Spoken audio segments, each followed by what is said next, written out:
नमस्कार मित्रों, वानर सेना चित्रकूट में आपका। जैसे कि हम लोग वानर सेना चीफ के एडिटर संदीप त्रिपाठी जी, समाज सेवी लालता रोड, हम दोनों भाई आज निकल रहे थे चित्रकूट की यात्रा पर। हमें रास्ते में जोरवाड़ा टोल प्लाजा के पास दो महानुभाव मिले। एक महानुभाव के बारे में हमें ये जानकारी मिला कि वो सरकारी सेवा में थे। रिटायर भाव जी 11 ज्योतिर्लिंगों का वो दर्शन कर चुके हैं। अब हम उनसे पूछते हैं कि उनकी यात्रा, पग यात्रा कहाँ से और कहाँ के लिए निकली हुई है और उनका उद्देश्य क्या है। महान भाव जी, आपको बारंबार प्रणाम है, नमस्कार है। आपका शुभ नाम? सतीश कुमार जी। आप कहाँ के रहने वाले हैं? नगरा हीरापुरा। अच्छा, आपकी यात्रा कहाँ से कहाँ तक के लिए है? हमारी यात्रा नगरा हीरापुरा से 11 रामेश्वर धाम तक के लिए है। जब पहुंच जाएंगे तब। अच्छा, हम गंगोत्री से जल भर के लाए थे। अच्छा, अभी 4 धाम करके आए। गंगोत्री का जल ये रामेश्वर में, दोस्तों देखिएगा, गंगोत्री का जल अपने हाथ में लगाए हुए हैं। रामेश्वरम में ये चढ़ाने हैं। अच्छा अच्छा, अभिषेक करेंगे इसका। तो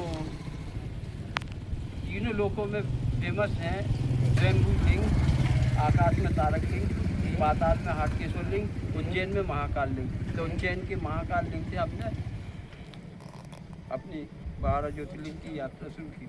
अच्छा, फिर उसके बाद क्रम से, यानी कब कौन से किए ये क्रम में नहीं है, लेकिन हम 11 पूर्ण कर चुके हैं। 12वां ज्योतिर्लिंग हमारा रामेश्वरम में।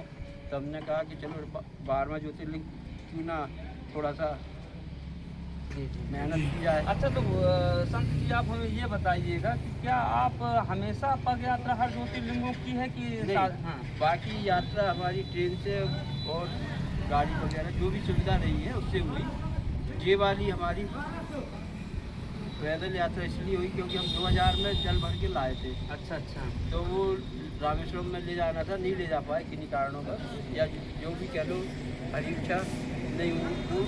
तो वो घर में रखा जल हमारा सूख गया, यानी अपने आप समझ गए। फिर हम अभी 29 अप्रैल को गए थे चारों धाम। अच्छा, तो वहाँ से जल भर के लाए हैं गंगोत्री से, 4 धाम करके आए। यमुनोत्री, गंगोत्री, केदारनाथ, बद्रीनाथ, 4 धाम। तो वहाँ से जल भर के लाए हैं। तो हमने की अब ज़्यादा देर ना की जाए। 11 तारीख को लाए थे। 11 को ही हम कमला एकादशी, जो पुरुषोत्तम मास की अंतिम एकादशी थी, उसका हम घर से रवाना हुए हैं। आप सरकारी सेवा में कितने दिन तक रहेंगे? सरकारी सेवा हमारी 40 वर्ष तक रही है। अच्छा, वहाँ से आप रिटायरमेंट सेवा? हाँ, रिटायरमेंट पूरी सर्विस करने के बाद रिटायर हो चुके थे 2023 मार्च। अच्छा अच्छा, और बच्चे आपके? मेरी 2 बेटी है, 1 बेटा है। बेटा रेलवे में अभी ड्राइवर बनाएगा, अभी लोको पायलट। में। बहुत बहुत, देखिए ये होती है आस्था। अब इनके पास सारी सुविधा होते हुए भी। अच्छा, उद्देश्य क्या है आपका? ये उद्देश्य इसमें मेरा वैसे तो आप- राम से बड़ा राम का नाम। अच्छा अच्छा, थोड़ा हाँ। इतने पे ही रहिएगा तो हाँ। कैच कर लें आपका। बिल्कुल और सबसे मेन उद्देश्य तो ये है कि इस समय पूरा विश्व जी। 2 चीज़ों से जूझ रहा है, यानी कि आने वाला संकट और बढ़ेगा, जैसे पर्यावरण और जल। तो वृक्ष लगाना है और जल को बचाना है।